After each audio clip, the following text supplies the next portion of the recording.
The situation of the Ukrainian army continues to deteriorate rapidly in all directions of the Special Military Operations Zone. So, a few minutes ago, war correspondents reported that on November 30th, at 10 a.m. Moscow time, Russian troops entered the strategically important settlement of Zheltoye, located 10 kilometers south of the main city of Donbass, Pokrovsk. According to war correspondents, the battle for this settlement lasted only a few hours.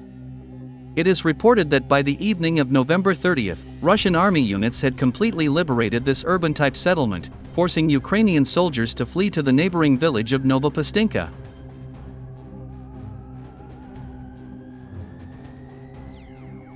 Thus, the Russian army continues to bypass the city of Pokrovsk from the south, while expanding the bridgehead and increasing pressure on the Ukrainian army's positions in this direction of the front, which poses a threat to the Ukrainian troops located not only in Pokrovsk, but also in neighboring Myrnograd.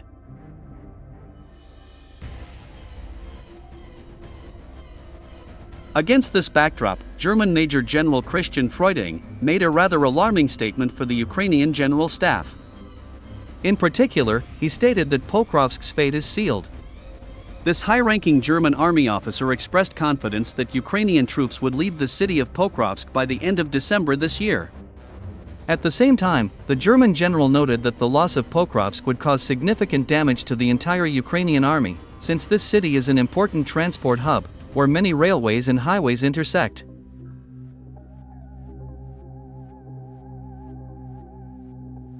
Surprisingly, despite the powerful information propaganda in the West, this German general decided not to hide the truth, and also recognized the fact that the Ukrainian army is retreating not only in Pokrovsk, but also in other directions of the front, including the Kursk region.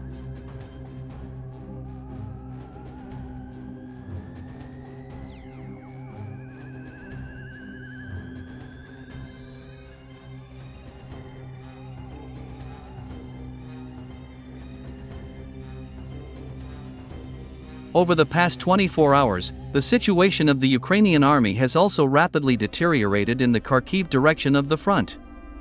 In particular, Ukrainian and Russian war correspondents stated that Russian troops had fully seized the initiative in this direction of the front.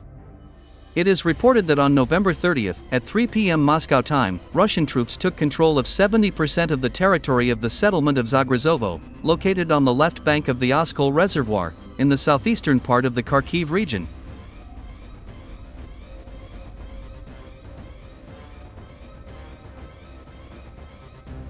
My dear truth seekers, Zagryzovo is a strategically important settlement, because an important highway and railway pass through this village, leading into the southern part of the city of Kupiansk. The loss of this settlement by the Ukrainian army will lead to the fact that the Ukrainian High Military Command will lose important logistics chains. Moreover, the liberation of Zagryzovo will allow the Russian army to create a bridgehead for a future offensive against the settlement of Borovaya, which is an important supply hub for the Ukrainian army units throughout the Kupiansk direction of the front.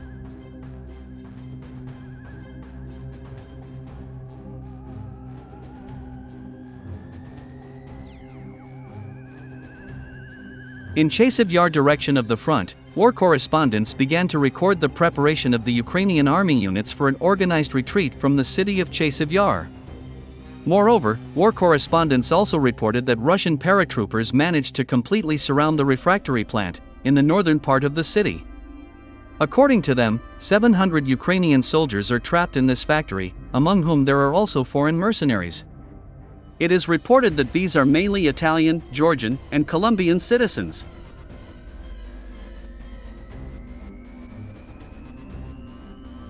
According to war correspondents, Russian troops are in no hurry to storm this refractory plant. Instead, the encircled factory is being shelled by Russian artillery and combat aviation in non-stop mode. It is reliably known that Russian paratroopers told Ukrainian soldiers and foreign mercenaries to lay down their arms and surrender, otherwise they would all be destroyed by Fab 3000 guided aerial bombs.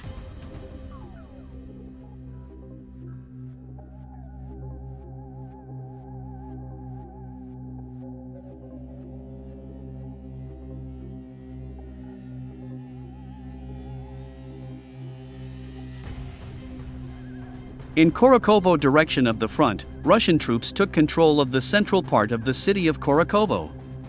It is reported that as of December 1, 2024, Ukrainian soldiers and officers continue to voluntarily desert the western part of the city.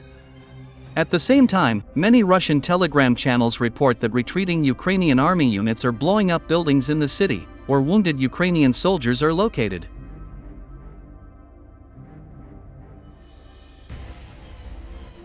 According to war correspondent Alexander Sladkov, the situation of the Ukrainian army in Kurakhovo is catastrophic.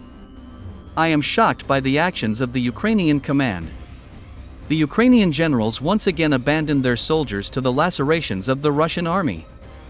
Every day, hundreds of Ukrainian soldiers continue to die for a city that has long been lost by the Ukrainian army, Alexander Sladkov said.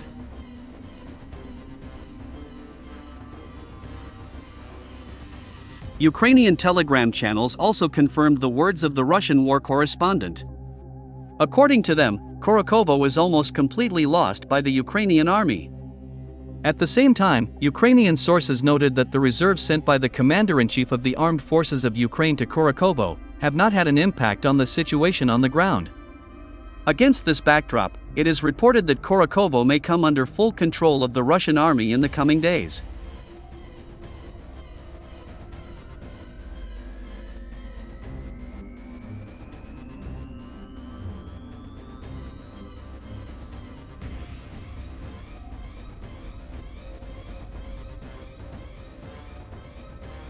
In the Kursk direction of the front, Ukrainian army units also continue to retreat.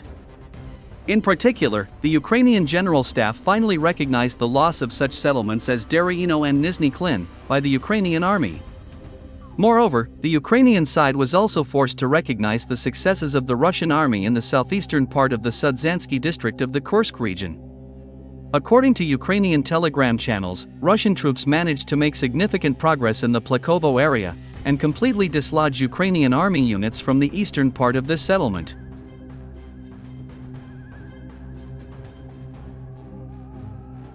Meanwhile, the commander of SPETSNAZ Akhmat, General Abdialatinov, officially announced that a group of soldiers in NATO military uniforms had been discovered and destroyed in the Kursk region. According to him, these NATO soldiers were destroyed in one of the forest plantations, northeast of the city of Sudza. It is reported that this group of NATO soldiers was destroyed by Russian Spetsnaz Vulcan. Later, it turned out that it was a NATO assault team, consisting of 20 Polish soldiers and officers.